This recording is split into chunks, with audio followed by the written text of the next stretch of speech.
నేను ఎన్నో ట్రోలింగ్ వీడియోలు చూశాను భయ్య, కానీ ఏ విధంగా కార్టూన్ బొమ్మలతో కూడా ట్రోలింగ్ చేయడం మాత్రం ఇప్పుడు చూస్తున్నా.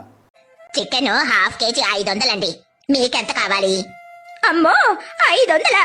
చాలా రేట్ అండి, అంత అయితే ఎలా అండి? ఏంటి నువ్వు ఈ పచ్చళ్ళు కూడా కొనలేకపోతున్నావు అంటే నువ్వు ఏ బ్రతుకు బ్రతుకుతున్నావో అర్థమవుతుంది. నువ్వు ఒక పని చెయ్యి, 4 ఏళ్లలో పాచి పని చేసుకుని బ్రతుకు.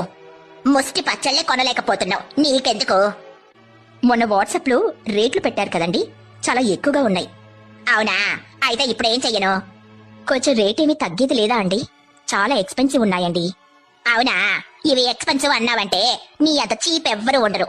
నువ్వు ఆ పని చెయ్యి, ముందు కెరీర్ మీద ఫోకస్ చెయ్యి, లేదంటే నీ బాయ్ ఫ్రెండ్ నీ మొగుడో వదిలేస్తాను నిన్ను. అంటే ఒక యూట్యూబర్ని చాలామంది ట్రోల్ చేస్తూ ఉంటారు, మరి వాళ్ళకి ఏమన్నా ఐటెం దొరికిందా? ఇక కోతికి కొబ్బరికాయ దొరికినట్టే, ఇక ట్రోల్ చేస్తూనే ఉంటారు. ఆ ట్రెండ్ ఆగిపోయే వరకు వాళ్ళైతే ఆపరు. కాబట్టి ట్రోళ్ళు గావించబడుతున్న వాళ్ళు ఎవరైతే ట్రోల్కి గురవుతున్నారో వాళ్ళైతే స్టప్ ఇవ్వడం మానేయాలి. వీడియోలు చేయటం లేదంటే పోస్టులు పెట్టడం ఇటువంటివి మానేస్తే ట్రోల్స్ అయితే ఆగిపోతాయి. మరి మొన్నటి వరకు ఎలెక్కే చెస్టర్స్ వాళ్ళైతే ఆ ట్రోలర్స్కి స్టఫ్ ఇచ్చేవాళ్ళు. ప్రజెంట్ అయితే వాళ్ళు వీడియో చేయట్లేదు కాబట్టి ట్రోల్స్ అయితే ఆగిపోయినాయి. కానీ ఏ విధంగా బొమ్మలతో కార్టూన్తో ట్రోల్ చేయడం అయితే అరాచకం భయ్య. నేనైతే చూసుకుని చాలాసేపు నవ్వుకున్నాను. మరి ఈ బొమ్మల ట్రోలింగ్ మీకు ఎలా అనిపించిందో కింద కామెంట్ అయితే చేయండి.